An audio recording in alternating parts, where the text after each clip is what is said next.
민원련의 미디어 탈곡기.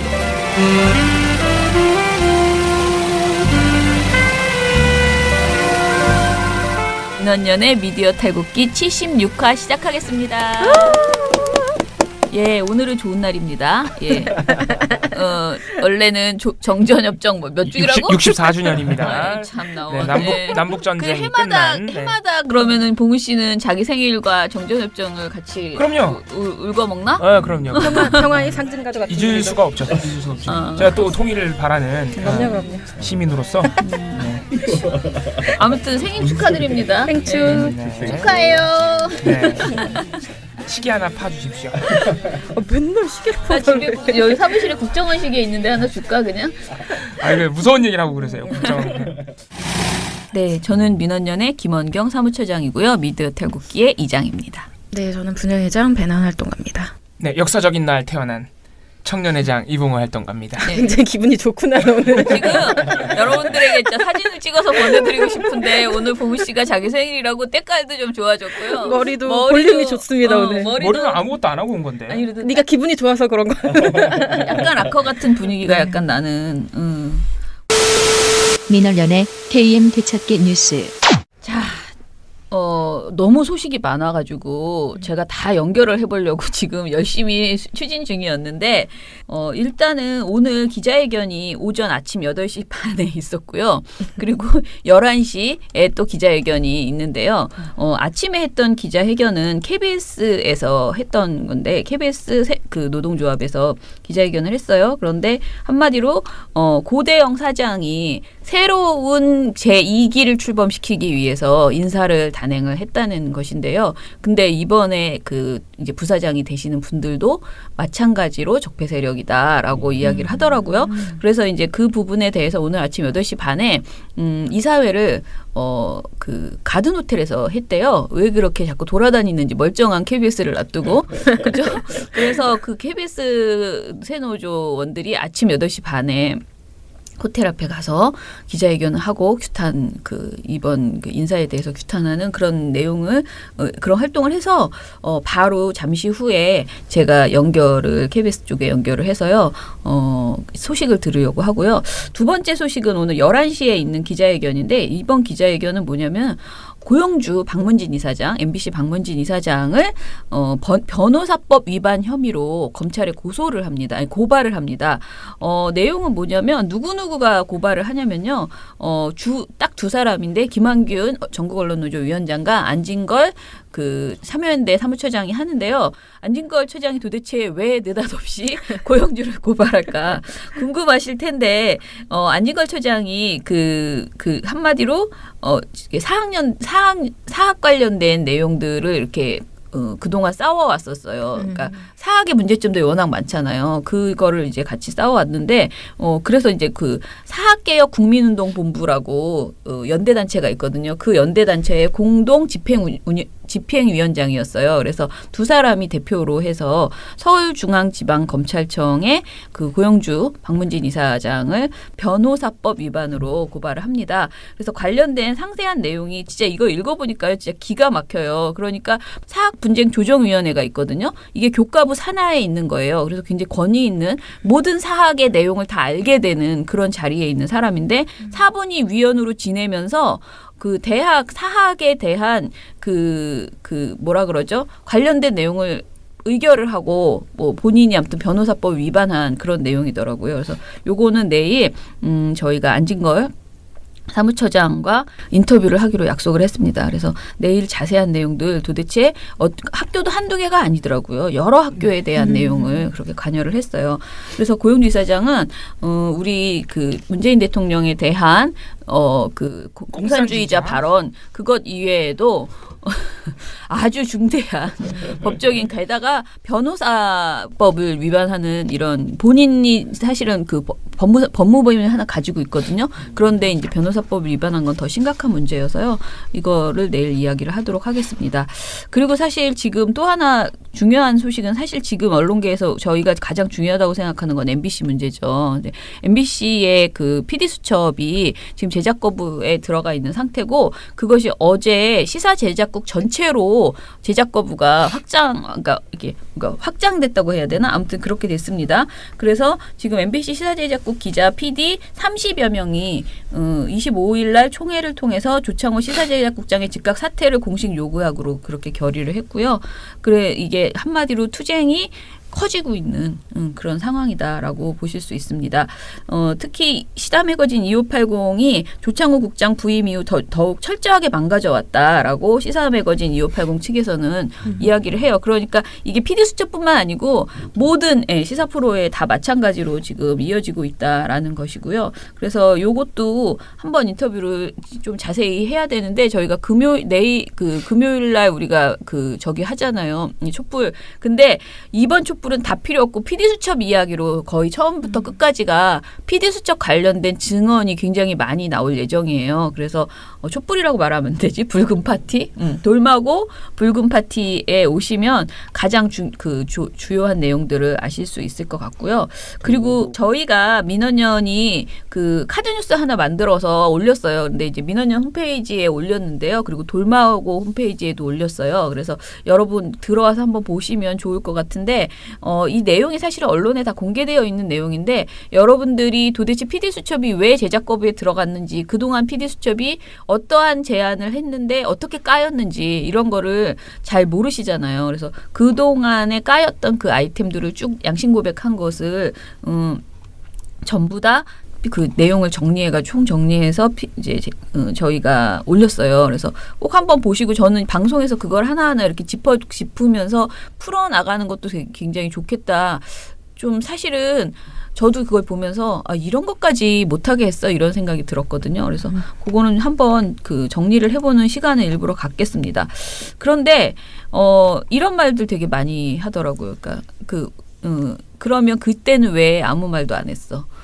왜 이제 와서 고백해? 정말 가증스러워. 뭐 이런 반응도 굉장히 많아요. 그런데 저는 제가 처음에 그랬잖아요. 이제 그 정권이 바뀌었으니 이제는 다치지 않으니 지금이라도 좀 고백을 해주세요. 그동안에 내가 어떤 일을 당했는지 그 9년간에 있었던 일들을 다시 반성하면서 어떻게 보면은 내가 이걸 고백하는 순간 오히려 경영진 욕을 먹는 게 아니고 너는 왜 그런 일을 당했는데 정말 그렇게 의롭게 행동하지 않았어라고 비판을 받을 수도 있지만 그래도 고백을 해주세요라고 저희가 그렇게 요구를 했고요. 그리고 심지어 그래서 우리가 이제 정책위원회에서는 KM 안에 대나무숲 같은 것을 만들어서 비실명으로 고백하게 하자라는 얘기까지 나왔어요. 그런데 이제 사실 이 제안을 했었는데 비실명으로 그러니까 익명으로 하는 것은 너무 비겁하다. 그래서 더 욕을 먹을 수가 있다라고 본인들이 KM에서 거부했어요. 그러니까 차라리 실명으로 고백하게 하겠다라고 이제 이야기를 했었거든요. 근데 저는 이게 첫 번째로 나온 내용이에요. 사실상 지금 PD수첩에 그동안 까였던 아이템들을 고백한 것이 저는 이것을 우리가 그렇게 약간 비판하면서 이런 일을 당했는데 그동안 뭐 했어? 라고 말하시기보다는 이렇게 고백해 준 것에 대해서 이제라도 말을 할 수 있어서 정말 대단하다. 네. 그리고 그래서 그동안 PD수첩 볼 게 없었던 이유가 이런 이유였구나라고 하고 경영진을 규탄해 주시는 쪽에 방점을 찍어 주셔야 다른 사람들도 사실은 더 많을 거예요. 다른 MBC도 KBS도 더 많을 텐데 그런 것들이 불거져야 적폐가 무엇인지 실체가 드러나는 거잖아요. 그러니까 그동안 우리는 주로 외국 보도는 이야기를 많이 했지만 무보도에 대해서는 어떤 아이템을 방송하지 않은 것에 대해서는 근거가 없기 때문에 제대로 말할 수가 없었거든요. 근데 이런 무보도의 이유들이 지금 다 드러나는 거잖아요. 그래서 이런 것에 대해서 우리가 좀 지지해주고 그리고 그 드러난 문제를 규탄하는 데 방점을 찍는 것이 시민들이 좀 더 MBC, KBS의 내부 동력을 견인하는 그런 방법이 아닐까 그렇게 생각이 듭니다.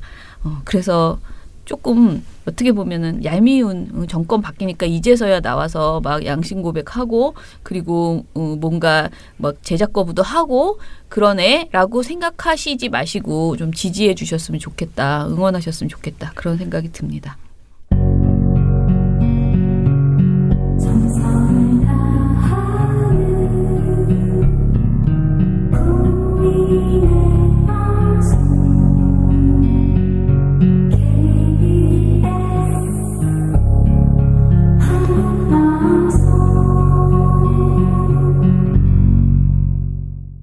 자, 그러면은 제가 오늘 누구를 섭외를 했는지 아십니까? 전화하나요 오늘? 네. 지금 20분에 전화를 하기로 했는데요. 정수영 기자를 정수영 기자 KBS의 공추위 간사, 민실이 간사 정수영 기자를 해서 오늘 아침에 있었던 생생한 이야기 왜 도대체 니네들은 아침 8시 반에 호텔 앞에 가서 기자회견을 했는지 연결을 하겠습니다. 제 전화번호 쏴드릴게요. 고수영입니다. 네, 여보세요? 예, 민원연입니다. 네, 안녕하세요. 예, 안녕하세요. 예. 저는 KBS, 언론노조 KBS 본부에서 공정방송추진위원회 총괄 간사, 보도 간사를 맡고 있는 정수영이라고 하고요. 올해 입사한 지 17년째, 횟수로 17년째를 맡는 취재기자이기도 합니다. 저희가 정수영 기자님하고는 특별히 조금 더 친하지요. 예, 지난 총선 때, 예. 그리고 대선 때 모두, 아무래도 공추위 간사님이시다 보니까 저희하고 네. 좀 더 많이 접촉하는 노조 분들 중에서 가장 많이 접촉하는 그런 분이십니다. 그런데 원래 저희가 이제 미디어 탈곡기 KBS 인터뷰를 오태훈 부위원장님과 늘 했는데요. 네. 오늘 아침에 이제 기자회견이 있었고 그런데 예. 오늘 지금 오태훈 부위원장님께서 휴가 중이시라고 하시더라고요. 그래서 그렇습니다. 제가 급하게 이 내용을 며칠 지나서 이야기하면 조금 또 아쉬워서요. 그래서 네. 긴급하게 제가 부탁을 드렸습니다. 감사합니다. 저희가 감사합니다. 이렇게 갑자기 전화를 부탁했는데 해주셔서요.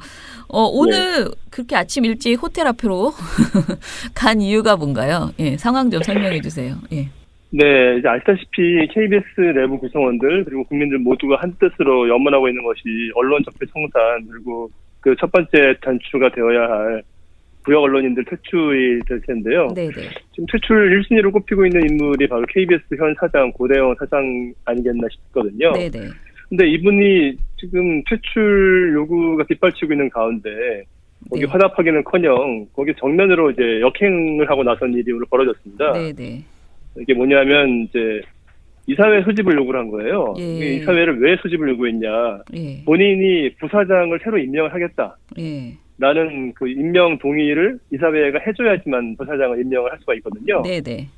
그래서 이제 이사회를 긴급히 소집 요구를 해서 자기가 임명하고자 하는 부사장들 후보를 데려다 면접을 시키고 네. 사실상 이제 지난 박근혜 정권의 뜻을 대변하고 있는 예. 그 이사들이 다수를 점유하고 있는 이사회를 거수기처럼 동원을 해서 네네. 자기가 원하는 사람들을 부사장으로 앉히겠다. 예. 이런 기도를 펼친 것이죠. 예. 근데 아시다시피 이렇게 되면은 퇴출 요구에 정면으로 반발을 하면서 이기 체제, 그러니까 이제 부사장이 임명이 된다면은 네네. 그 뒤에 본부장, 국장까지, 부장까지 예. 순차적으로 인사를 대규모로 낼 수밖에 없게 되거든요. 네. 그러면은 자기가 물러나야 되는 벼랑끝 같은 위기에 처해 있는 상황에서 네. 도리어 자기 입맛에 맞는 사람들로 다시 이기 체제 진영을 짜겠다는 거니까 네. 이거 어떻게 보면은 퇴출 요구를 하고 있는 촛불 민심, 국민적 여망에 네. 정면으로 이제 거스르고 있는 그런 행태를 보여준 겁니다. 네.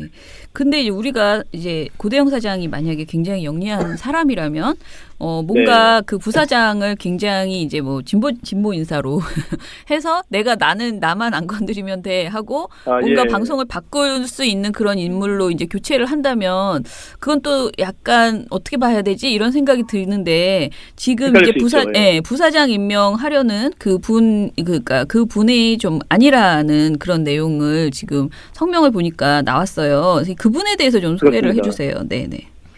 네, 2명의 부사장이 지금 한 명은 방금 이사회에서 통과가 됐습니다. 좀 현재 시각이 녹음 시간 기준으로 지금 11시 한 25분 정도인데 네네. 네, 조금 전에 이사회에서 그 형식적인 면접 네. 이제 소수 이사분들이죠. 소수 이사분들은 퇴장하신 가운데 네. 다수 이사들만의 그 정통성도 없는 그런 의결을 통해 네. 그 강우성 부사장 한 사람이 통과가 됐습니다. 이제 이사회는요 임명동의가 됐습니다. 네. 근데 이분이 누구냐면 조인석이라고 현재 그 제작 본부장직을 유지하고 있는 분인데요. 네, 네. 저희 언론노조 본조에서 언론 부역자로 이미 지적을 했던 사람입니다. 거의 명단에 포함되신 분인가요? 네, 네. 그렇습니다. 아, 예. 언론 부역자 명단에 포함된 인물입니다. 네. 그리고 지난해 가을에 이제 제작본부죠. 제작본부 구성원들이 신임 투표를 했을 때 압도적으로 이제 불신임 투표율이 나왔죠. 대속 네. 대비 61% 불신임 투표를 결과가 나와서 인사조치를 받아야 할 대상자이기도 하고요. 예. 구체적인 행적을 보자면은 지난 2011년에 다큐멘터리 국장으로 있으면서 네. 족제, 양민학살 책임이 있는 이승만을 미화하고 다큐멘터리 제작을 강행한 장본인입니다. 예, 예. 반대로 또 조선인 출신으로 현재까지도 위대한 음악가로 추앙받는 정율성에 대해서 네. 일부 이사들의 압력에 굴복을 해서 방송을 보류하는 이런 전형적인 부역 행태를 보여왔습니다. 네. 또 한 분의 부사장으로 거론되는 분이 이제 이종옥 전 기술본부장이고 네. KBS 비즈니스 이사를 지냈던 분인데요. 네, 네. 이분은 대표적인 고대영 사장의 측근 인사로 꼽히는 사람이죠. 네. 심지어 2015년 그 세월호 3사 보도를 축소 보도했던 또 은폐 보도했다는 그 기란한 사장이 퇴출된 뒤에 네, 네. 조대현 사장이 임명될 당시에 네. 그 고대영에게 줄대기를 한 사람이다라는 이유로 예. 당시 맡고 있던 KBS 비즈니스 이사 자리에서 해임되기도 했던 네. 그야말로 고대영의 측근으로 꼽히는 인물이거든요. 네, 네.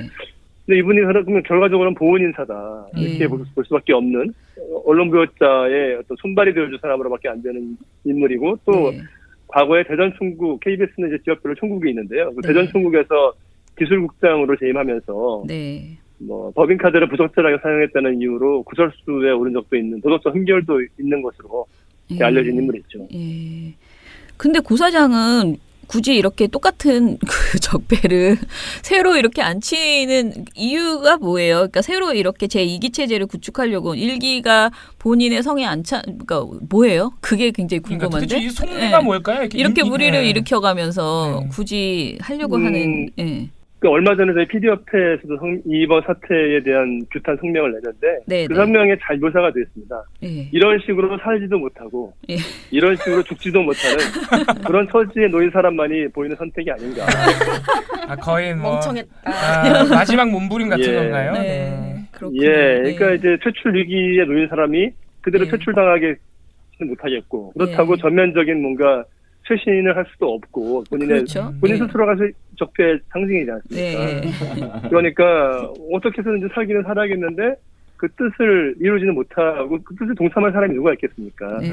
정말 제대로 된 언론인, 제대로 된 방송인이라면요. 예, 그러니까 예. 어쩔 수 없이 차선책을 고르다가 이제 선택한 인물들로 보이고요. 네. 이건 결과적으로는 무덤으로 들어가는 직행 티켓이다라고 네. 저희는 생각하고 있습니다. 그런데 한마디로 순장조를 지금 구성을 하고 있는 건데 네, 네. 어림없습니다. 네. 구성원들이 한 목소리를 지금 들고 일어나 싸울 거고요. 예, 예. 국민들도 많이 저희 싸움에 힘 보태주시면은 네. 이런 가당치 않은 시도 절대 통하지 않을 것이라 생각합니다.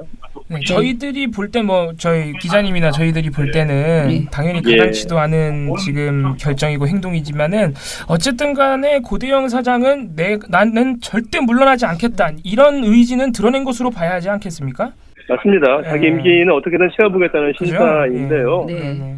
그게 그대로 후락후락 통할 수는 없다고 생각합니다. 이게 네. 시간이 더 길어지고 짧아지고 사이일 뿐이지 네. 고대영 사장 본인의 어떤 헛된 망상과 무관하게 네. 촛불 민심이 만들어낸 이 사회의 큰 시대 정신을 네. 어떻게 막아내겠습니까? 마치 옛날 고사에 나오듯이 네. 사마귀 한 마리가 수레를 막아서는 격이죠. 네. 절대 이렇게 그 고대영 사장의 뜻대로 되지 않을 것이라고 확신합니다. 그러면 저희 오늘 아침 기자회견에서 고대영 사장을 보셨어요? 이게 저희가 저희 네. 오태훈 부위원장님 인터뷰할 때마다 여쭤보는 고정 질문인데 네, 언제 오늘은 네네. 고대영 사장님을 드디어 만나신 겁니까 그럼?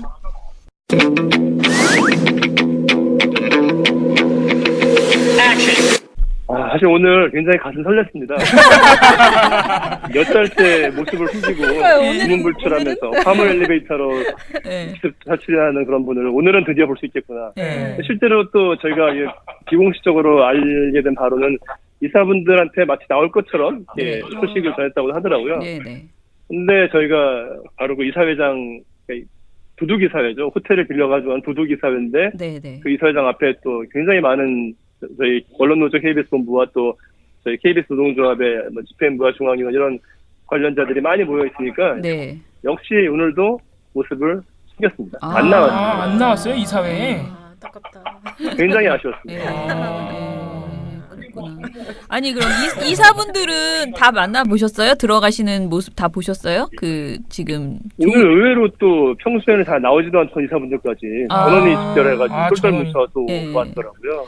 그런데 왜 그렇게 호텔에 가서 그 국고를 낭비하고 아니 그러시죠? 원래 그렇게 이 시간 아침에 일찍 호텔 이렇게 별도로 빌려서 이런 이사회를 왜 이사회를 호텔에서 하나요? 했을까요? 네, 상식적으로 참 이해가 안 되는 장면이죠. 예. 그 좋은 네, KBS를 본관에서- 놔두고. 방도 많으면서 그래서 KBS.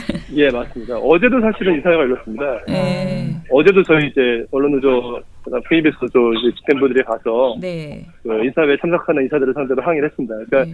평소에는 KBS 이제 건물 내에서 이사회를 하다가 네. 오늘은 유독 이렇게 군사작전 하듯이 숨어서 도둑 네. 이사회를 한 거죠. 또 네. 부사장 임명이라는 게 상당히 중요하고 어떤 인물인지에 대해서 판단을 내릴 수 있도록 사전에 정보와 뭐 그렇죠. 여러 가지 자료를 네. 제공하는 것이 형식이지 않습니까? 근데 네. 이사회 열리기 불과 뭐 하루 이틀 전에 통보를 하면서 연락을 했다는 거예요. 이거는 뭐 이사회 자체를 자기 뜻에 동원되는 거수기로밖에 생각하지 않는다면은 할 수 없는 행태거든요. 그렇네요. 그리고 말씀하신 것처럼 호텔에서 이사회를 한다는 거는 네. 뭔가 떳떳지 못하고 이것이 예. 조금이라도 덜 노출되고 네. 조금이라도 더 노조라든지 이런 사원들의 눈을 피해야 된다는 네.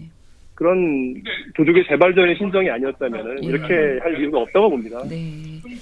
예, 그러면 우리 KBS 본부 뭐 앞으로 이제 순장조를 만들 때까지 열심히 예, 저희 시민행동과 함께 같이 싸워 나가겠습니다. 그렇죠? 그렇게 할게요. 그렇겠습니다. 네, 그러면은 그때까지 우리 이번 주 말고 다음 주 KBS 앞에서 또 뵙겠네요. 혹시 이번 주 MBC도 KBS 노조에서 많이 와주시나요? 그 MBC 예, 물론입니다. 저희도 많이 참석할 거고요. 예. 또 이번 주 MBC 그 붉은 파티에도 많은 참석해 주시면 감사하고요. 다음 주 금요일 날 저희 KBS 앞에서도 또 네. 붉은 파티가 열리는데 네. 이때 의미가 있습니다. 저희가 8월 8일, 그러니까 2008년 8월 8일이 저희로서는 굉장히 잊을 수 없는 네, 네. 시옥스러운 날인데 그날을 9년째를 맞는 그런 예. 날이 얼마 안 남은 상황에서 하는 그러네요. 되기 때문에 예, 예. 그래서 파티이기 때문에 예. 그날 또 당시의 그 아픔을 되새겨볼 수 있는, 예. 시험할 수 있는 그런 행사를 기획을 하니까 네. 많은 분들 참석해 주시면 감사하겠습니다. 네, 네, 알겠습니다. 예, 들어가세요. 네, 오늘 말씀은 감사합니다. 네, 감사합니다. 감사합니다. 예. 자, 우리 지금 사실은 KBS, MBC 정상화 시민행동이 애초에 생각했던 것은 상당히 이 정도로 일이 빨리빨리 진행되지 않을 것이다라고 생각했어요. 너무 조용해서 시작했거든요. KM이 뭔가 변화가 있어야 되는데 너무 조용하다라는 문제 제기를 이제 우리는 했고, 그래서 뭔가 시민들의 여론을 이렇게 살살살살 불을 지펴보자라는 의미로 이제 발족을 했는데. 발족을 하자마자 이렇게 KBS도 그렇고 MBC도 그렇고 여러 가지 일들이 연이어 발생하네요. 그래서 사실 저희가 조금 당황스럽고 그래서 더 해야 될 일이 예, 할 일이 많아져서 전화 연결도 막 이제 거의 매일 해야 되는 그런 상황이 지금 발생하고 있습니다. 그런데 즐거운 비명이기도 하죠. 그래서 여러분들이 좀 더 많이 관심 가져주시고 이번 주 금요일에 열리는 MBC 돌마고 붉은 파티 꼭 많이 와주시기 바랍니다. 이번에 PD수첩과 2580 기타 그 시사제작국 PD들이 많이 참석해서요. 이번 상황을 알려주실 거고 그리고 요즘 스타로 떠오르신 김민식 PD님 나오셔서 다시 한번 이야기해 주실 거예요. 그리고 예, 이번에는 술은 없고요. 탄산수를 네. 제공하신다고 합니다. 그리고 또 가수도 초대 손님도 있어요. 네, 연남동 더맨더머. 네. 네, 노래 좋습니다. 네. 네, 그 팀이 나와서 시작을 열어서 파티 분위기를 일단 만들어 놓고 그리고 나서 이야기를 한다고 합니다. 그리고 6시부터는요. PD수첩에 대한 규탄 기자회견을 간단하게 하고 시작을 하거든요. 그래서 시간이 되시는 분들은 6시 반 안에 오시지 마시고요. 그리고 제가 어제 그 돌마고 대나무숲 같은 게 있더라고요. 카톡에. 그래서 거기 카톡이요? 들어가 보니까 예, 카톡방이 있어요. 그런데 여러분이 그냥 돌마고를 카톡에서 치시면요. 그 방이 이렇게 그게 뭐라 그러지? 오픈 채팅방 같은 게 있더라고요. 자기가 들어가면 되더라고요. 근데 거기에 들어갔더니 오늘 그러니까 금요일 행사가 7시냐 6시 반이냐를 가지고 막 질문을 하고 답을 하시고 그러는데 정확한 대답이 없어서 이렇게 본인들끼리 이렇게 헤매고 계시더라고요. 그래서 제가 답을 드렸어요. 그리고 조금 더 한번 설명을 드리면 저희 돌마고가 네이버나 다음에서 돌마고를 치잖아요. 그러면 그 분당에 돌마고등학교만 자꾸 뜨고요. 우리 돌마고 홈페이지 안내가 안 돼요. 그래서 제가 오늘 어젯밤에 긴급하게 이거를 해결을 해달라라고 이제 홍보팀에 얘기를 해서요. 오늘은 아마 그 사이트 링크가 이렇게 맨 위로 올라갈 수 있게 그렇게 할 거예요. 그런데 돌마고 홈페이지는 그냥 그 영어로 dolmago.com이에요.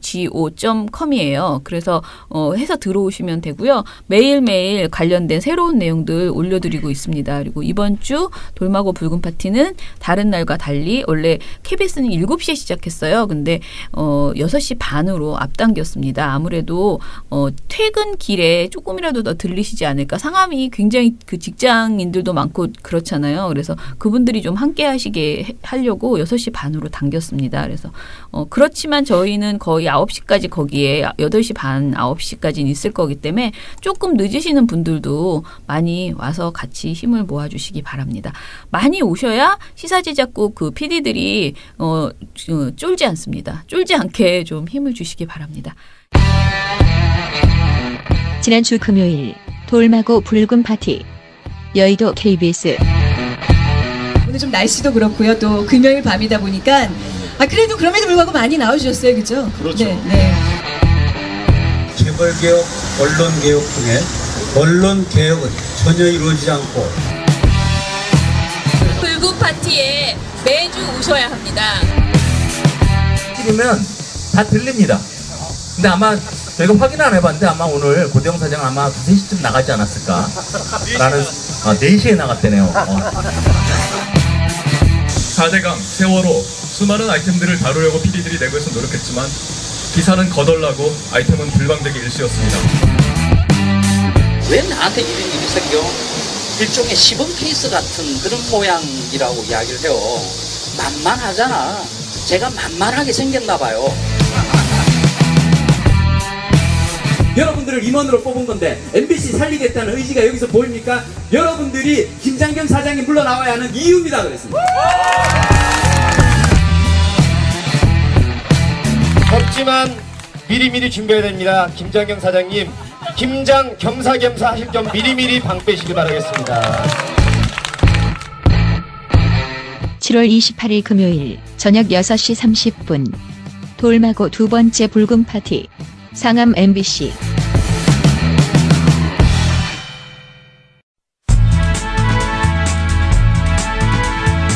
한국의 뉴스 채널 24 YTN. 많은 분들이 아마 알고 계시겠지만 YTN 지금 신임 사장 선임 절차가 진행 중인데, 그래서 사장 추천위원회인가요? 네, 그 사추위가 지금 진행 중인데 첫 번째 공모가 적격자 없음으로 끝이 났습니다. 어제 그렇게 결정이 나서 재공모에 들어갔어요. 근데 이 과정에서 YTN 해직계 2008년에 해직되셨죠. 네. 2008년에 해직돼서 지금까지도 회사로 못 돌아가고 계시는 노종면 기자가 이번에 사장으로 도전을 하셨는데 이번 사추위에서 0점을 받는 5명의 위원 중에 3명의 위원으로부터 0점을 받아서 면접에도 못 갔어요.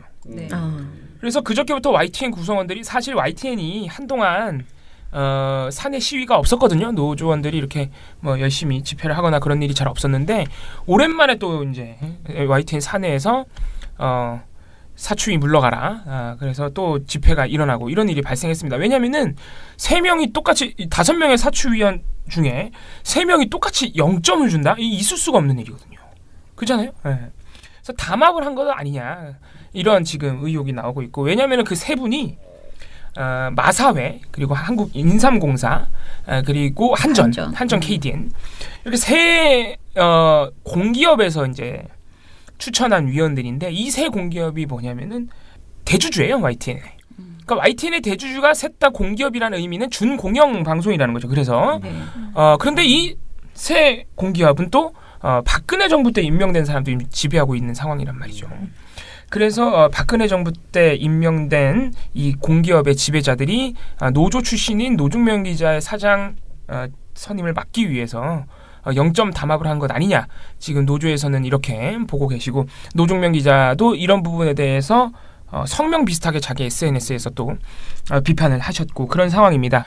그래서 YTN 근데 이제 4명이 그러니까 노중명 기자를 제외하고 4명이 면접에 돌입했는데 4명 다 떨어뜨렸어요. 왜냐하면 그 4명은 애초에 노조나 많은 시민사회 단체에서 부적격 인사다 이렇게 이미 평가가 나와 있었기 때문에 노중명 기자를 0점 주고 그분 중에 한 분을 붙인다? 사추위 쪽에서도 굉장히 부담이 아마 있었을 것입니다. 왜냐하면 그렇게 해버리면 이번 사추위는 뭔가 불공정하다 이런 논란을 또 자초하는 것이기 때문에 다 탈락시키고 재공모에 들어갔는데 이 부분에 있어서도 결국은 이번 사추위는 노종면을 탈락시키기 위한 도구가 아니냐 또 이런 의혹이 또 나오고 있습니다. 그래서 여러 가지 면에서 노종면 기자의 탈락이 지금 논란이 커지고 있는 그런 상황입니다. 민원녀는 오늘 아침에 논평을 냈는데 사실은 일단은 지금 말씀하신 내용이랑 거의 비슷하게 YTN 사실상 공영 언론이라고 우리가 YTN을 이야기를 하는데 그 YTN의 그 대주주라고 하는 그 뭐 한전, 한마사회 그리고 인삼공사가 이렇게 똑같이 0점을 준다는 것 자체가 말씀하신 것처럼 아무리 생각해도 나올 수가 없는 일이죠. 왜냐하면 그 사추위라는 게 위원 한 명 한 명의 독립성을 보장해서 자율적으로 점수를 부여하게 돼 있는 건데 어떻게 셋 다 빵점이 나옵니까? 이상하잖아요. 빵점은 좀 너무했지. 그러니까 전 처음에 이 얘기를 들었을 때 완전히 그야말로 밟아버리는 느낌?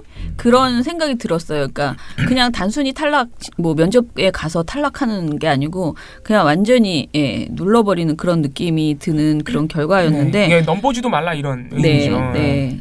우리 표현 무참히 짓밟은 것이다 뭐 이런 식의 표현을 이제 썼는데요. 아무튼 그러한 일이 있었고 그래서 이번 사추위 결정이 어찌됐던 그 중에 4명 중에 그러니까 누군가를 뽑은 것이 아니고 일단은 무산시켜 버리고 이제 재공모를 하겠다라고 나온 것은 그나마 다행이에요. 왜냐면은 그 애초에 할 사람이 그러니까 그 처음에 냈던 사람들 중에서 적격자가 없다. 노종면 기자 이외에는 그런 말이 굉장히 많았거든요. 대안이 없다. 그랬는데 만약에 그분들을 그냥 억지로 사장을 세웠다면 정말 심각한 문제인데. 진짜 YTN이 또 한 번 아마 진짜 완전히 또 노조원들의 반발에 휩싸였을 것입니다. 그래서 지금 사실은 YTN 사장 선임이 문재인 정부가 적폐청산 의지가 있는가를 어떻게 보면 가늠하는 첫 번째, 왜냐하면 제일 먼저 지금 시작된 일이기 때문에. 공영방송 중에서 첫 번째로 사장 선임 절차 중이죠. 그렇고요. 그래서 이번에 다시 한번 이제 재공모를 한다고 하는데 이번에 진짜 적임자를 찾아야 한다. 또 뭐 뭔가 언론에 어떻게 보면은 지금 최근에 여러 가지 문제에서 그러니까 언론 공범자라고 하는 사람들, 그러니까 공범자의 최우선에 나와 있지는 않지만 뒤에서 조력자 정도로 계속 부역을 했던 이런 사람들이 대부분인데 그런 사람들이 자꾸 후보에 오르고 있는 그런 상황이잖아요. 그래서 이런 거를 철저히 가려내서 진짜 적임자를 찾아내는 그런 그러니까 그런 사장을 추천해야 되겠다라는 것을 거듭 얘기를 하고요. 그 YTN이 사실 무색무미하잖아요. 저는 이정일 PD가 편집할 때도 보면은 어떤 보도를 얘기할 때 YTN을 제일 많이 이제 인용을 하거든요. 근데 그런 우리가 생각하는 그 건조하고 기계적 균형에 빠져 있는 YTN이 사실 정상은 아니에요. 그러니까 굉장히 어떤 사안도 제대로 깊이 있게 알려주는 게 아니고 그냥 딱 그 연합뉴스처럼 그야말로 이제 현상만을 눈에 보이는 현상만 그렇게 하고 있는데 예전 노종면 기자가 했던 그런 뉴스라든가 돌발 영상이라든가 그러니까 다양한 그 제대로 된 보도들을 해나갈 수 있는 YTN이 될 수 있도록 우리가 아무튼 그러니까 뉴스가 고발을 해야 돼요. 기본적으로 고발하는 게 기본적인 책무 중에 하나잖아요. 그런 게 YTN이 사라진 지가 꽤 오래됐습니다. 지난해 총선 때 20대 총선 때 저희가 YTN을 모니터 대상에 포함시킨 적이 있는데 할 게 없어요. 할 게. 지적할 게 없어. 완전히 무색무취하게 기계적 중립으로 가버리니까 어떻게 할 게 없는 거예요. 그러니까 그 기계적 중립 수준이 도를 넘어설 때도 굉장히 많고요. 그래서 그 YTN하고 연합뉴스 TV 둘 다 심각하고 연합뉴스 TV는 조금 더 외국이 연합뉴스 TV는 심각하고. 오히려 지적할 게 있었어요. 네, 편파 보도가 외국 보도가 나오니까. 조금 더 심각하고. 근데 이게 둘 다 공영 언론이라는 의미에서는 사실은 굉장히 많은 우리 공적 자금이 들어가고 있는 그런 언론이라는 점에서는 분명히 이제 그 이번에 KM 문제에 있어 사실은 저희가 KM 정상화 시민행동을 만들 때 그 YTN이나 연합도 포함시켜야 된다. 그래서 공영 언론 정상화로 가야 된다라는 주장이 굉장히 많았는데 저희가 이것을 뺀 거는 그 두 회사가 덜 중요해서가 아니고요. 이게 너무 흩어지면은 주제가 흩어지면은 오히려 이게 힘들다. 그래서 아주 좀 각을 세워서 KM이라는 상징적인 두 공영방송부터 일단은 정상화시키자라는 이야기일 뿐 연합뉴스나 연합뉴스 TV 그리고 YTN 문제 굉장히 심각하니까 여러분들이 이 세 개의 회사에 대한 그 적폐청산 그리고 제대로 된 언론이 될 수 있도록 견인하는 문제 여기에 계속 신경 써 주셔야 될 것 같습니다. 적폐청산 가운데 가장 중요한 분야 중에 하나가 저는 언론 적폐라고 생각합니다.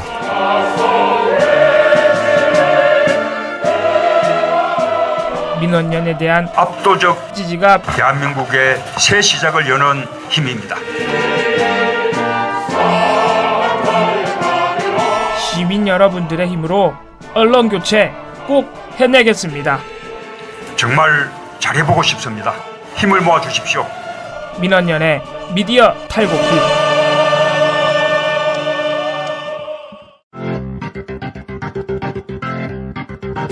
방송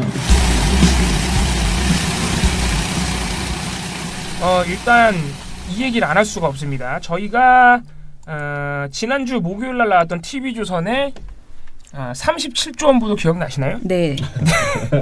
네, 논란의 37조 원 보도. 그 보도를 저희가 이제 민원연 단독 아니었겠습니까? 네. 공공부문 비정규직을 정규직으로 전환하면 1년마다 37조 원이 더 든다는 충격적인 보도. 어제 7월 26일 저녁 종합뉴스에서 드디어 TV조선이 이거를 정정 보도를 냈습니다. 아무튼 간에 심의 규정을 지켰습니다. 어제 정정 보도를 내면서 지켰고요. 그래서 정정 보도 아주 짧게 했습니다. 클로징 직전에 뉴스 끝날 때. 네. TV조선 종합뉴스9는 지난 20일 비정규직의 정규직 전환 관련 기사에서 비정규직 31만 명에게 1인당 월 100만 원을 더 준다고 가정할 경우 연간 약 37조 원의 비용이 더 든다고 보도했으나 3조 7천억 원이기에 바로잡습니다. 정정 보도를 했다는 점에서는 일단은 뭐 법은 지켰다 쉽게 말해서. 네. 근데 원래 정정 보도는 빨리빨리 해야죠. 빨리빨리 해야 되는데 지금 일주일이 걸린 거고요. 아무튼 간에 TV조선은 정정 보도를 했습니다. 안타까운 점은 이 TV조선이 매일경제 보도를 그대로 베껴 쓴 것이거든요. 그러다 이런 참사가 빚어진 것인데 놀랍게도 우리 매일경제는 아직도 보도를 삭제하거나 수정하고 있지 않습니다. 모르는 거 아닐까? 연락 아직도 37조 원이 더 든다고요? 외롭게 주장하고 있습니다. 네, 매일경제가 요새 어떤 짓 하고 있는지 잘 아시나요?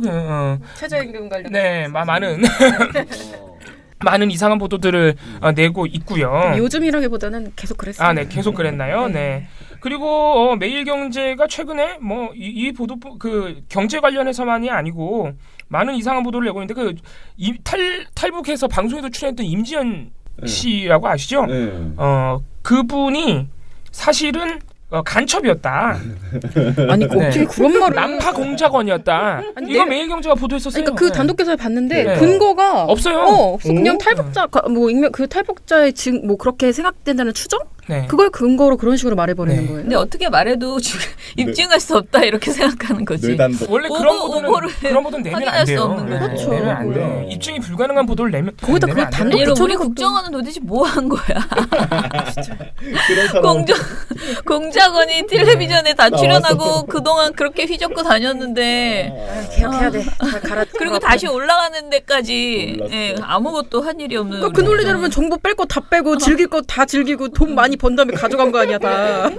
거기 가서 영웅되게 만들고. 그러니까 훈장 받겠네 이씨. 네, 그리고 또 재밌는 반박이 이런 반박도 있더라고요. 세상에 어떤 간첩이 자기 지인들한테 돈 꺼달라 그러고 너무 힘들다 그러고 북한에 갈 거라고 계속 예고하고 북한에 돌아갈 것이라고 계속 예고하고 심지어는 중국을 거쳐서 갈 것이라고 지인한테 말했는데 도대체 세상에 어떤 간첩이 그렇게 다 지인한테 자기가 돌아가는 경로를 다 고백하고 가느냐. 네, 이런 반론도 있더라고요. 진짜 안타깝습니다. 아니 일단 방송 나온 것부터 웃겨. 네. 자기 얼굴 왜 그러니까요. 난파 공작원이 네. 우리 매일경제가 요새 왜 이러신 원래 그랬나요? 네. 아무튼 아주 심각합니다. 네, 심각한 상황입니다. 그래서 요런 또 에피소드 재밌는 에피소드 하나 말씀드렸고 이것도 재밌는데 사실 뭐 매일경제나 독인 객인 우리 TV조선도 요새 왜 이런지 모르겠는데 37조 원에 이어서 경방보도 아시죠? 어제 나왔던 조선일보, 동아일보가 25일 조간신문으로 때려 넣었던 경방이 또 이게 1호 상장 기업이에요. 우리나라 최초의 상장 기업이야. 경방이 최저임금이 너무 올라가서 베트남으로 공장을 이전했다는 충격적인 보도. 네. 이거 사실상의 오보라는 점이 어제 우리 탈곡기를 통해서 다 알려졌고 꼭 우리가 아니더라도 이미 많이 알려졌어요. 어제 하루 사이에. 근데 놀랍게도 같은 날 저녁 저녁 종합뉴스 방송사 MBC TV조선이 이걸 또 그대로 또 받아 보도하더라고요. 시간차 공격. 안 빠지네 MBC에서. 시간차 공격인가요? 그럼 외국 방송인데 그런 거 해줘야죠. 그런 거 안 하면은 외면합니다. 근데 놀라운 게 이게 저랑 같이 지금 방송 뉴스 보고 있는 저희 인턴께서 이거 조선동아가 보도했는데 왜 TV조선 채널A가 아니고 MBC가 꼈을까요? 하면서 채널A 보도를 안 했어요. 채널A 보도를 안 했어요. 채널A 요새 좀 몸살이 있는 것 같습니다. 그래서 되게 의아해하면서 도대체 MBC는 여기 왜 꼈을까요? 그래서 제가 저는 그런 일이 워낙 덤덤하기 때문에. 왜냐면은 동아일보가 혼나는 걸 보면서 약간 그래도 비판은 많이 받았잖아요. 그러니까 저거 안 되는 건데 이렇게 깨달았는데 채널A는 T조하고 MBC는 욕을 먹어도 배울 게 없어. 욕을 먹어도 간다. 우리가 진실이거든. 심지어는 중앙일보도 지금 막 그거에 대해서 팩트체크 보도 내고 난리가 났어요. 네, 팩트체크 보도 내가지고 사실 아니라고 지금 난리가 났거든요. 네. 그래서 아무튼간에 MBC TV조선이 보도를 했는데 TV조선은 그 하루 사이에 그러니까 조간신문이 굉장히 아침 일찍 나오기 때문에 거의 12시간 넘도록 까인 보도잖아요, 그게? 예, 얘네들은 밤 9시에 보도하니까 거의 한 15시간 이후에 보도를 내는 건데 받아 써서 보도가 더 나빠졌어요. 조간신문보다. 이건 거죠. 그러니까 남들이 욕을 하는 이유가 확실하게 하지 않아서 욕을 먹는 설득을 못 시켰나? 더 자극적으로 했었어야 했는데. 얼마나 자극적인지 제가 뉴스를 읽어드릴게요. 자, 일단 보도 제목 자체는 100년의 경방 해외 이전 왜라는 보도인데 자, 이 보도를 시작하는 전원책 앵커의 멘트가 환상입니다. 뭔데요? 최저임금 인상이 일자리를 줄였습니다. 라면서 보도를 시작합니다. 우리는 이런 말을 할 거야. 이 보도 시작부터가 조선 동아와는 차원이 달라요. 그래도 거기는 약간 눈물 짜는 100년 전통의 경방 뭐 이렇게 하면서 그런 얘기를 시작했는데 그런 거 없어. 여기는 본론부터 얘기하는. 최저임금이 일자리를 줄였대. 시간이 없거든 방송이라. 1분 30초밖에 못 하거든. 한 줄로 요약을 빨리 해줘야 되거든. 배낭 활동가의 말이 약간 맞는 게 조간신문이 너무 약하게 했다 이거예요. 세게 질러줘야 돼. 핵심을 찔러줘야 되는데 이 사람들이 돌려 말했어. 문제의 본질을 모른다 이거야. 일자리를 줄였는데 지금. 다 이렇게 시작하면서 그러고 나서야 신문이 했던 그 경방 띄워주기. 100년 역사를 지닌 경방의 면방 공장에서 면방 공장이 베트남으로 떠납니다. 안 그래도 가라앉은 섬유산업의 최저임금 인상까지 악재가 겹쳤기 때문입니다. 황민지 기자가 보도합니다. 라고 보도를 해줍니다. 그러면서 지난 1919년 창립된 국내 첫 상장기업 경방. 국내 섬유산업을 이끈 1세대 기업으로 국내 산업과 재계의 핵심적인 역할을 해왔습니다. 말미도 했네. 네. 국내 산업과 재계에서 핵심적인 역할을 해왔던 그런 경방. 거의 이건 신문하고 비슷하게 했네요. 네. 삼성인 줄 알았네. 뭐 아니에요? 그 정도는. 아니 신문보다 더 센 거지. 왜냐면 신문은 보도량이 이만큼이잖아. 이거는 그 짧은 멘트에 칭찬이 얼마나 보도의 절반이 칭찬이에요. 그러면서 그런데 지난 24일 경방은 광주에 있는 면사 공장 절반을 베트남으로 이전하기로 결정했습니다. 내년부터 시간당 7,530원으로 오르는 최저임금을 더 이상 감내하기 어렵다고 판단했기 때문입니다. 라고 기자가 보도해줬습니다. 여기다가 많은 멘트가 덧붙는데 공장 이전에는 약 200억 원이 들지만 한국의 10분의 1 수준인 베트남의 인건비를 감안하면 이익이라는 것입니다. 남는 직원 150여 명의 고용 피해가 우려됩니다. 맏형격인 경방 공장의 해외 이전으로 국내 면방업계에선 엑소더스가 과속화될 것으로 내다보고 있습니다. 아무튼 전방위적인 보도를 나쁜 것만 골라서 이렇게 하나의 보도를 만들어낸 것이죠. 제가 사실관계는 굳이 설명 안 해드려도 되겠는데 지금 TV조선은 방점을 어디다 찍은 거냐면은 일자리가 줄어든다에 찍은 거예요. 그러니까 광주 공장이 다 이전하니까 150명이 다 잘릴 거라고 예상하는 거죠. 그 책임을 어디다 돌린 겁니까? 최저임금에 돌린 겁니다. 근데 어제 얘기가 나왔지만 경방이 베트남 이전하는 거는 10년 전부터 돌입한 거고요. 최저임금과는 관련이 없어요. 예를 들어서 이게 2008년부터 이 경방이 이제 해외 이전을 시작했는데 그때 2008년에 착수했을 때 2008년에 최저임금이 얼마인 줄 아세요? 3,770원이에요. 이미 그렇게 낮을 때 이미 시작을 했단 말이에요. 그러니까 관련이 없습니다. 최저임금과는 관련이 없고 그리고 일자리가 줄어든다는 말을 하는데 경방이 베트남으로 이전하는 거는 이윤을 만들기 위해서 이윤을 목적으로 인건비를 주해서 자기네가 판단한 거죠. 최저임금과는 역시 관련이 없습니다. 그러니까 국내 일자리가 줄어드는 건 역시 경방 경영진의 판단 때문이지 최저임금과는 관련이 없다는 거죠. 작년도 지난해 영업이익이 당기순이익이 294억 원이에요. 그 정도 되면은 이 면방업계에서는 탑 수준이거든요. 그렇죠. 그러면은 당연히 국내 노동자들의 처우를 개선해줄 생각을 해야죠. 그렇게 안 하고 무조건 인건비 줄이기 위해서 남아있는 공장들도 다 이전하겠다는 거잖아요. 말이 안 되는 거죠. 지금 이 면방업계 쪽에 평균 연봉이 3,200만 원 정도밖에 안 돼요. 그러니까 3,200만 원 정도 밖에라고 하면 또 이상할 수 있겠지만 어쨌든 중견기업이나 대기업에 비하면 그렇게 높은 수준이 아니죠. 근데 평균이 3,000만 원 정도니까 최하급 노동자들은 훨씬 더 낮을 가능성이 있죠. 최저임금 받고 일하실 가능성이. 그러니까 대부분의 노동자들은 면방업계 쪽의 대부분의 노동자들은 최저임금 수준밖에 못 받을 거란 말이에요. 그러면은 당기순이익이 300억 원에 가까운 기업이 처우 개선 안 하고 해외로 간다? 그거로 최저임금 탓을 해야 됩니까? 아니죠. 예. 그래서 TV조선은 역시나 방점을 우리 조간신문과 다르게 방점을 일자리에 찍으면서 조금 이렇게 돌려치기를 감행했으나 역시나 거짓말이라는 점은 변함이 없다. MBC도 똑같은 보도를 했습니다만은 MBC는 조금 나아요 그래도. 그래서 왜냐면은 MBC가 똑같은 내용을 보도하다가 면방 관계자, 그러니까 김준 회장 말고 면방 관계자를 나름대로 취재한다는 의미로 인터뷰를 한 거지. 음성 변조해서. 근데 그분이 뭐라고 하냐면, 근데 그분이 은연중에 진실을 말해버려. 저희가 아예 베트남에 뭐가 없었는데 최저임금이 올라서 그냥 거기다 새로 차린다가 아니고 원래 있는데 거기다 그냥 회비를 좀 더 추가하는 거죠. 저희가 아예 베트남에 아무것도 없는데 가는 건 아니고 베트남에 있긴 있는데 이미 가는 건데 최저임금도 영향이 있긴 있죠라고 말을 해요. 그렇죠. 시기를 결정하는데 약간 한 요소였겠죠. 네. 그러니까 이런 말을 해버리니까 TV조선보다는 베트남에 공장이 있다는 사실을 말해버린 거야 MBC는 은연중에. 얼떨결에 어쨌든 진실을 말했다. 이 정도 차이를 말씀드릴 수 있겠습니다. 그럼 TV조선은 그런 얘기도 없어요. 그런 말 자체를 안 해요. 그러니까 문제가 큰 보도죠. 아까 매일경제 얘기했지 않습니까? 근데 매일경제가 또 신기한 단독을 하나 냈는데요. 경총 개국공신 전방, 이거는 다른 기업입니다. 전남방직이라고. 역시 면방업계예요. 네, 그쪽인데요. 그 업체가 경총에 탈퇴서를 던졌다. 왜냐? 최저임금 때문에. 야. 요거 단독 보도를 냈고 조선일보가 요걸 이제 받아 썼더라고요. 지면을 보니까. 그러니까 지금 다들 짜고서 말 그대로 짜고서 쇼를 하고 있는 거다. 그렇게밖에 안 보인다 생각이 그렇죠. 듭니다. 다 지금 면방업계 쪽에서. 그리고 이 면직업계가 예전부터 한 20년, 30년 전부터 이미 불황을 겪고 있었어요. 왜냐하면 우리나라 면직업계가 다 그 호황이던 시절이 끝나고 이제 중국이나 인도 이런 쪽으로 넘어갔죠. 개도국 쪽으로. 그러니까 전반적으로 그 업계가 어려워요. 침체기란 말이죠. 지금까지도.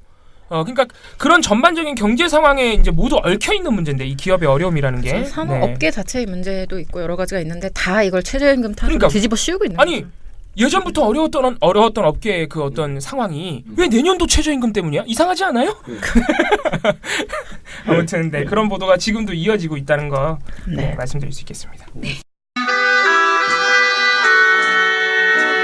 시민이 단결만 하면 언론 적폐 세력 무조건 이깁니다. 왜 종편이라고 하는가 하면 종일 편파 방송만 한다고 종편입니다. 종일 편파 방송이 내 욕이 나오고 엉터리 여론조사 발표 나오고 그래갖고 국민 여론을 보도를 하고 종편이 그 4개 중에 2개는 없애버리고 모든 언론 세탁기 이어서 한번 돌리겠습니다. 아니죠. 우리는 민원연의 미디어 탈곡기에 넣고 확 돌리겠습니다. 민원연의 미디어 탈곡기.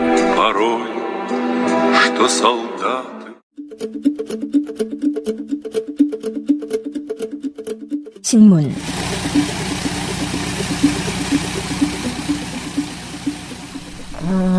요새 사실 여러 가지 재미있는 자료 증거들이 많이 나오고 있는데요. 재판에서도 그렇고 캐비넷에서도 그렇고 막 이것저것 많이 나오고 있는데 요게 이슈가 잘 안 되고 있습니다. 좀 묻혀있는 감이 있어서요. 이런 것들이 실질적으로 어떻게 보도가 되고 있나 어떤 차이점이 있나를 한번 퀴즈로 돌아왔습니다. 네. 퀴즈로 한번 이야기를 해보겠습니다. 네, 무보도 퀴즈죠. 무보도 퀴즈. 그렇죠. 자, 첫 번째 원세훈 녹취록이라고 혹시 아십니까? 아, 네. 언론사는 조져야 제맛이다. 뭐 이런 내용이죠. 네. 저는 그런 표현까지는 쓰지 않겠고요. 네. 이게 어디서 나온 거냐? 24일 국정원 대선 개입 사건의 파기환송심 결심 공판에서 나온 건데요. 네. 그 녹취록이 사실은 2013년도에 박근혜 정부 당시 때 원래 한번 제출이 됐던 거예요. 아, 그랬어요? 네, 제출이 됐던 건데 문제는 그게 검찰이 국정원이 제출을 할 때 발언을 한 100개 정도 다 지워버리고 제출을 했나 봐요. 그러니까 이걸로는 알 수가 없다 해서 그 100개 정도 되는 발언을 복구를 했습니다. 다시. 복구에 성공했군요. 복구해서 다시 제출. 그 결과 이런 심각한 발언들을 했다는 것들이 알려졌는데요. 그럼 검찰이 의도적으로 지웠겠네요. 그 당시 검찰이. 국정원이. 국정원이. 그 녹취록에 이제 무슨 얘기가 나오나 원세훈 전 원장이 이렇게 말합니다. 매체를 쥐어패는 게 정보기관이 할 일. 뭐 제가 한 말이랑 별반 다를 게 없잖아요. 그렇죠. 하지만 뭐 표현의 차이가 좀 있습니다. 그리고 내년에 큰 선거 2개, 그러니까 총선과 대선이죠. 가 있는데 사실이 아닌 것이 선거에 영향을 주는 거는 우리 원이 제대로 역할을 못하고 있는 것. 이거 뭐다? 선거에 우리가 무슨 역할을 해야 된다고 얘기하고 있는 개입해야 거죠. 된다는 겁니다. 네. 또 하나는 대북 심리전도 중요하지만 국민에 대한 심리전도 중요하다. 왜 국민하고 심리전을 해? 그걸 잘 모르겠어요. 국가기관이. 제정신이 아닌 거죠. 네. 또 하나는 작년 선거도 보수가 결집하면 이길 교육감 선거도 분열 때문에 졌다. 흐트러지지 않도록 신경 써야 한다. 이건 현 정부, 그러니까 당시는 박근혜죠. 현 정부 대 비정부의 싸움. 이게 국정원장 입에서 나온 말입니다. 지금 장난 아니다. 진짜. 이거는 말 그대로 선거를 비롯해서 온갖 국내 정치에 국정원이 아주 적극적으로 개입을 했다는. 개입한 수준이 아니고 특정 정파를 밀어주는 행태잖아요. 그저 명백하게 그냥 한쪽 편에 서서 싸운 거죠, 같이 팀플레이. 네, 새누리당 선거운동한 거잖아요. 그럼요. 자, 이거 굉장히 중요한 내용 아니겠습니까? 근데 일단 관련 보도를 아예 안 한 매체는 없어요. 하긴 하는구나. 하기는 다 했습니다. 안 할 수는 없을 겁니다. 근데 보도량이랑 지면 배치에서 좀 차이가 있었는데요. 경향신문하고 한겨레 보도량이 한 8건, 6건 정도로 좀 많았고요. 이틀 동안 많았고요. 뭐 중앙일보도 한 4건 정도 관련 보도를 내놨습니다. 근데 동아, 조선, 한국일보는 일면 보도도 없고요. 그냥 한 2건 정도 관련 보도를 이제 뒤에 있는 지면에다. 한국일보도요? 네, 그렇습니다. 관심이 없네, 국정원에. 뒤에다가 놓고 그러니까 이틀 동안 2건을 했다. 이건 뭘 의미하느냐? 마지못해서 했다. 하루에 한 건 했다는 얘기고. 네, 마지못해서 했다는 거고요. 여기는 뭐 사진 보도 이런 것도 들어갑니다. 자, 일단 관련 보도를 한 매체 중에서도 그러니까 보도가 나왔다고 해서 그게 문제가 없는 건 아니에요. 예를 들면 관련 보도 제목에 야권이 이거에 대해서 지금 원세훈 녹취록이 나온 건 정치 보복이다. 지금 여권이 정치 공작을 한 거다. 왜 이 타이밍에 내? 막 이렇게 의심을 하고 있잖아요. 지금 내죠 언제 내냐? 재판하고 그러니까 언제 내면 정치 보복이 아닌 건지 일단 잘 모르겠는데 아무튼 정치 보복이래요. 근데 그 발언을 제목에 2차례에 걸쳐 제목에 정치 보복이라고 써서 그 의견을 부각해준 매체가 있습니다. 조선이겠죠. 조선 어디? 조선. 중앙일보였습니다.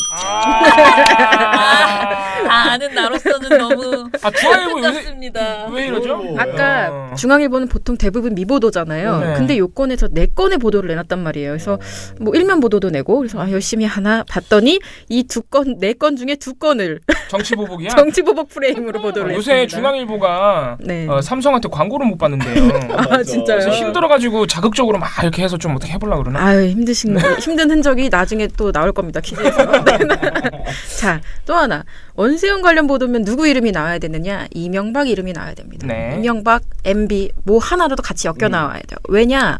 이명박이 최측근이었고 일단 네. 국정원장이 이런 식으로 정치에 특정 정부에게 명백하게 도움을 주는 행위를 노골적으로 자행을 했는데 정부가 이걸 몰랐다? 있을 수도 없는 일이거든요. 사실 이거는 상상조차 불가능한 일입니다. 오히려 연루설이 나오죠. 네. 이거는 지시를 했던 아니면 나중에 보고를 받고 그냥 모른 척했건 둘 중에 하나예요. 딱. 그래서 지금 더불어민주당 같은 경우는 녹취록이 공개된 직후부터 검찰 조사해라 이명박. 이명박 데려다가 검찰 조사해라 이렇게 요구를 하고 있단 말이에요. 당연한 요구입니다. 근데 딱 한 매체가 관련 보도에서 이명박 얘기를 일치 안 합니다. 다들 하긴 하는구나 그래도. 다 해요. 딱 한 매체만 안 했어요. 난 그게 더 놀랍다. 중앙. 야 콧구멍 벌렁거리지 마. 선생님 답을 아십니까? 그럼 나는 보고서 그러니까 보고서 검토해 주셨는데. 저는 동아하겠습니다. 동아일보였습니다. 와. 네.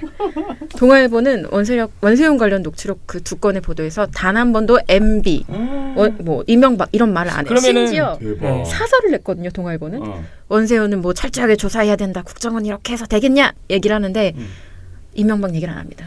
정권과의 관련성을 딱 끝낸 거예요. 원세훈에서 딱 끝내고 싶은 거예요. 꼬리자리 그리고. 그러면 민주당 쪽에 그런 주장도 아예 받아 써주질 않았다는 거예요. 네, 완전 안전합니다. 그리고 중앙일보랑 조선일보는 지들이 막 먼저 이명박 얘기 꺼내진 않는데 대신 여권에서 하는 그 MB도 조사해야 된다라는 발언을 그냥 받았어요. 그러니까 그거 최소한 그건 하게 돼 있거든요.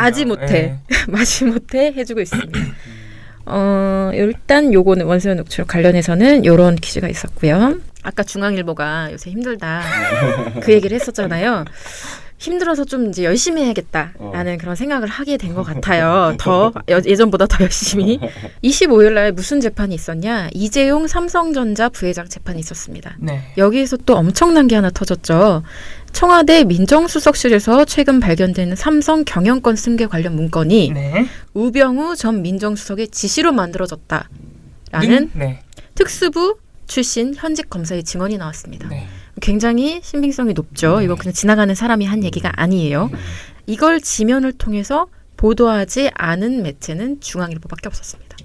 중앙일보는 이걸 아예 그냥 모른 척 없었던 일인 것처럼. 이건 쉽지 않은 일이죠. 이거 정말 쉽지 않은 일입니다. 우병우 얘기를 일치 안 하기는 정말 쉽지 않았는데 그 단어 자체가 안 나옵니다. 네. 또 하나는 이날 같은 재판에서 장충기 전 미래전략실 사장의 휴대전화 문자 메시지가 공개가 됐어요. 요거 지면에 보도한 매체가 어디였을까요? 이거는 보도를 거의 많이들 안 했나 보다. 네, 2개만 보도를 했어요.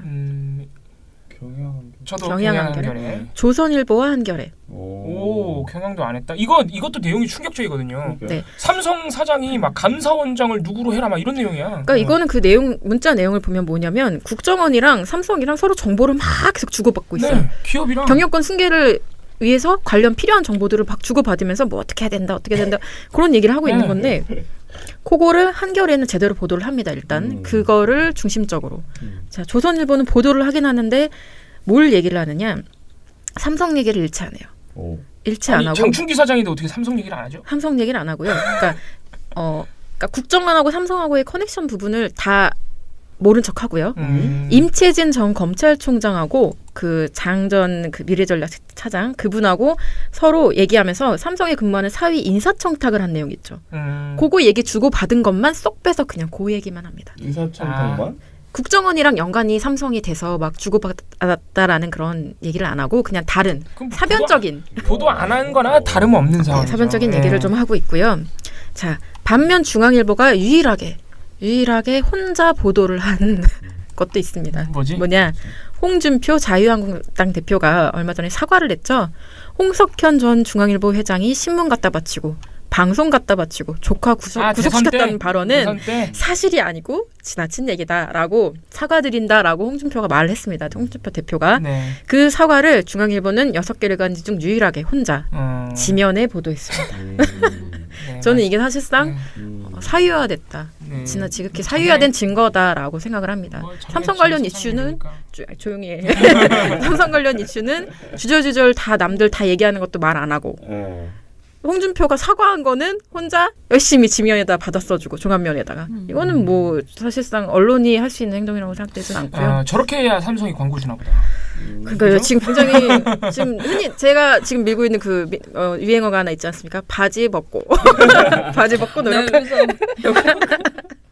알겠습니다. 자, 마지막입니다. 청와대 그 그 청와대에서 나온 캐비넷 문건 중에서 그 노컷뉴스가 단독 보도를 하나 했는데요. MB 정부 당시에 제2롯데월드 허가 관련된 문건이 네. 그 청와대 캐비넷 맞아요. 문건 중에 포함이 돼 있었다라는 단독 보도를 냈습니다. 요거를 지면에 받은 매체가 3군데, 받지 않은 매체가 3군데 이렇게 했습니다. 자, 받지 않은 매체 한번 맞춰보시죠. 조중동. 어렵네. 저도 조중동 가겠습니다. 아하, 이런 게으른 사람들. 2개는 맞았습니다. 동아중앙은 보도 안 했고요. 조선일보는 보도했어요. 그럼 어디가 보도를 안 했을까요? 한국이죠. 한국일보도 뭐 그렇게 열심히 보도하는 매체는 아닌 것 같습니다. 네, 일단 그 제2롯데월드 이게 무슨 문제가 있느냐? 이명박 정권 당시 그 이전까지는 이게 허가를 안 해줬어요. 네. 이게 신격호 회장의 어떤 수건 사업이었죠. 그 제2롯데월드를 거기다 그렇게 무섭게 세워놓는 거. 지금도 무서워요. 지금도. 그거 진짜 무섭거든요. 명분까지. 근데 그렇게 하면은 그게 그거 하면 굉장히 비행 안전성이 있다고 국방부 측에서 계속 반대를 했어요. 그래서 허가가 안 나다가 이명박 정권 들어서 갑자기 활주를 틀면 된다 이러면서 허가를 내줍니다. 그래서 창조 경제죠. 당시에도 특혜설이 굉장히 불거진 바가 있는데요. 그런 거 관련 문건이 나왔다.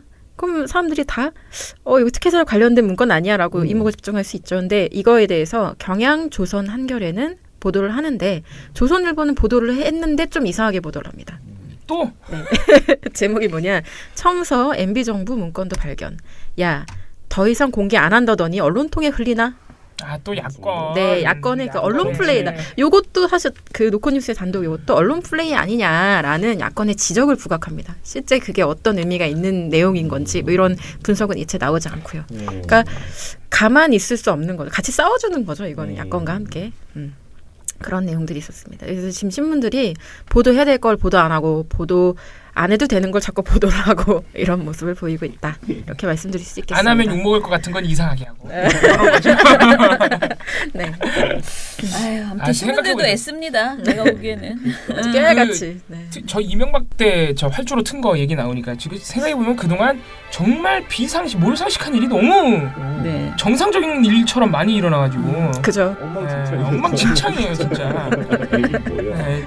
예, 저희는 내일 또 찾아뵐게요. 민원연의 미디어 탈곡기는 내일도 열심히 털어드리겠습니다. 탈탈탈. 안녕.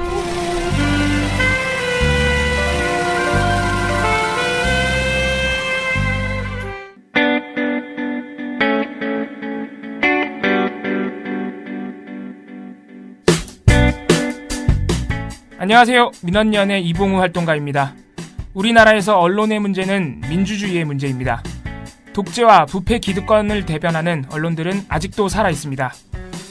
민주주의의 문제는 곧 우리 삶의 문제입니다.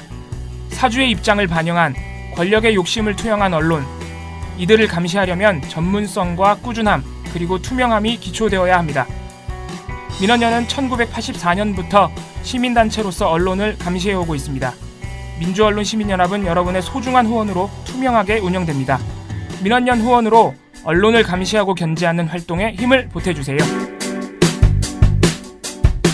민주언론 시민연합은 여러분의 소중한 후원으로 투명하게 운영됩니다. 회원 가입 및 후원 문의 전화번호는 서울 전화 02-392-0181입니다.